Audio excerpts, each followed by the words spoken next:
Olá, eu sou Luciana Fernandes, sou psicóloga clínica e venho mais uma vez trazer uma reflexão sobre o livro da Brené Brown, A Coragem de Ser Imperfeito.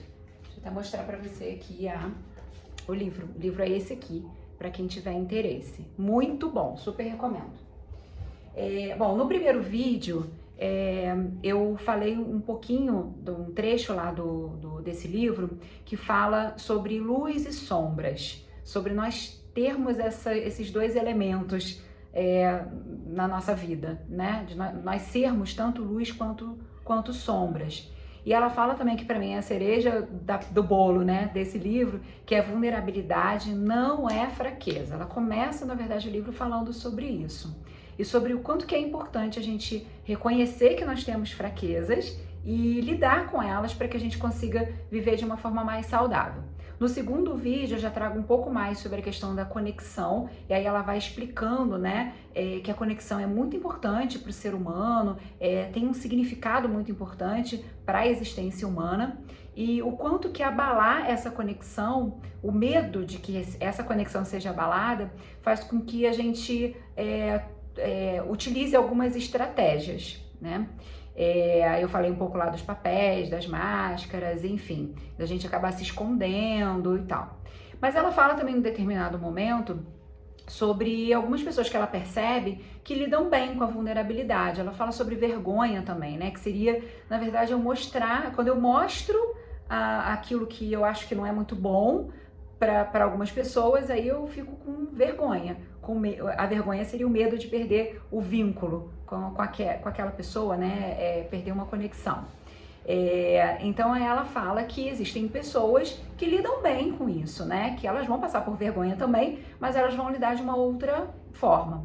E aí ela descobriu lá 10 sinais que destacavam, que diferenciavam essas pessoas de outras que sofriam outro tipo de impacto com a vulnerabilidade, com as próprias falhas. Ela falou de 10 sinais no livro e eu falei de 3, destaquei 3, né, da lista dela. E agora nesse vídeo eu vou falar um pouco mais sobre a questão mesmo da conexão, né, e como que ela impacta na nossa vida. Conexão, considerando lá, conexão e vínculo dão um significado para a nossa vida, a gente não vai querer perder isso, né? Então a gente procura conservar e proteger essa nossa relação. Só que muitas vezes como é que a gente faz isso? Escondendo as nossas falhas. Então a gente tem muito medo de que os outros vejam o quanto que a gente é imperfeito.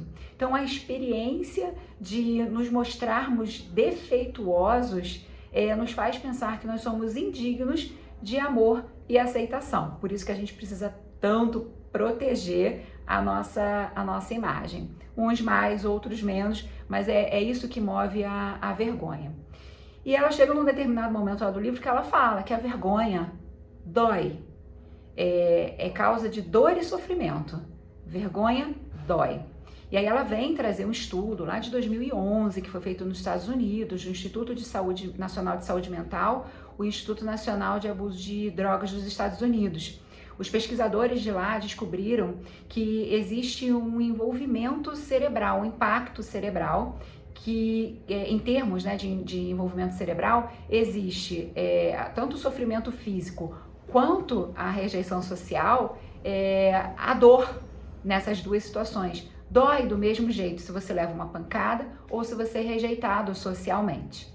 E aí eu vou contar para você uma coisa que aconteceu comigo, uma de outras, né, de tantas, mas de uma situação de vergonha, que foi o seguinte: eu trabalhava numa empresa e nessa empresa, 2 vezes por ano a gente tinha lá nosso momento de avaliação com o nosso gestor. Eu era responsável pela área de recursos humanos na época e fui fazer lá a minha reunião com o meu gestor. E aí eu fui super assertiva, porque eu falei com ele que eu sabia de uma reunião que estava acontecendo, né, que tinha uma periodicidade e que eu não era incluída. E que, na verdade, aquela reunião tinha tudo a ver com recursos humanos. E eu, como sendo a responsável por recursos humanos daquela divisão, eu tinha que participar. E aí ele entendeu que realmente era importante eu participar e logo me incluiu na reunião seguinte, que, se eu não me engano, era no mesmo dia. Ok, fui lá almoçar, precisei tratar de algumas coisas pessoais e voltei para a empresa e estava lá trabalhando e daqui a pouco chega o meu gestor na porta da minha sala. E aí, Luciana, onde é que você estava? Teve a reunião e você não apareceu. Nossa, eu não sabia onde enfiar a minha cara, porque eu fiquei muito sem graça de ter me posicionado, cheia de autoridade. Ele me incluía, né? Eu convenci ele de que realmente fazia sentido eu participar daquela reunião. Eu simplesmente esqueci. Mas o que eu ia fazer? Eu falei para ele, olha, eu esqueci, de fato, a reunião. Então, assim, quando a gente passa uma situação de vergonha, nós nos sentimos desconectados dos outros, né? Como se a gente perdesse o chão. E aí a gente fica ávido ali de valorização. Peraí, deixa eu recuperar a minha imagem, né? Então, assim, voltando àquela questão de que a vergonha dói, é isso, doeu pra caramba em mim, né? E aí ela fala o seguinte: como lidar com essa dor, com esse sofrimento, como lidar com a vergonha? Aí ela traz mais um pouco de umas dicas aí pra gente pensar e tentar procurar colocar em prática. Uma das coisas que eu nem vou colocar como uma das 4, mas é a autoaceitação, que eu já falei lá no primeiro vídeo, que é o que ela traz pra gente, da gente reconhecer que a gente erra e a gente lidar com isso, enfrentar isso. E aí ela traz 4 passos. Então, o primeiro seria a gente reconhecer o impacto daquela vergonha, né? O que nos provocou vergonha, a gente reconhecer aquilo no nosso corpo. A gente precisa ampliar, até porque a gente dói, né? Como eu falei, então a gente vai sentir. Eu, na mesma hora, ruborizei, fiquei morrendo de vergonha quando a situação aconteceu. Um segundo passo que a gente precisa ficar atento é na consciência crítica. Então, assim, as mensagens e as expectativas que dirigiram aquela vergonha, que fizeram com que aquela vergonha aparecesse, teve um teste de realidade? Eu questionei aquelas mensagens e aquelas expectativas, porque naquele momento eu já pensei, pronto, lascou, eu não tenho mais credibilidade, o meu gestor já não vai confiar mais em mim, não adianta eu pedir mais nada, porque ele já não vai mais ceder, porque ele cedeu por uma situação que eu achava importante e eu não apareci. Então, assim, várias coisas podem passar pela cabeça, mas você precisa ter uma consciência crítica. É isso mesmo que você está pensando? É real, né?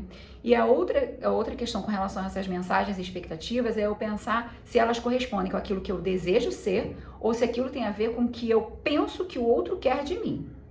Então, a gente precisa diferenciar aí. A gente precisa reconhecer a nossa história, né, e compartilhar ela, como eu tô fazendo com vocês aqui, né, acabei de fazer. E com relação também a gente falar da vergonha, mas assim, no sentido da gente dizer como a gente se sente, né? Como eu me sinto em relação àquela situação. E eu também saber, assim, eu peço aquilo que eu necessito quando eu tô na situação de vergonha. No meu caso ali, eu pedi desculpa e pedi para que eu fosse incluída numa próxima reunião, que era o que eu podia fazer. Então, o que ela traz pra gente é isso, né? Assim, a gente precisa desenvolver a resiliência à vergonha para que a gente consiga viver de uma forma mais saudável. E a resiliência à vergonha, ela vai proteger os nossos vínculos, tanto com a gente mesmo, né? Quanto com aquelas pessoas que a gente valida, que a gente reconhece, que são importantes pra gente. Só que para isso, a gente precisa ampliar o nosso autoconhecimento e a gente precisa reconhecimento dessas coisas que acontecem, impactam, né, acontecem dentro da gente, e a gente pensar sobre essas coisas, fazer lá o teste de realidade, ter a consciência crítica. Então é isso, é essa mensagem linda que a Brené Brown deixa pra gente, eu gostaria de compartilhar com você, eu espero que tenha sido proveitoso, que tenha agregado valor para você, e nós nos vemos num próximo conteúdo.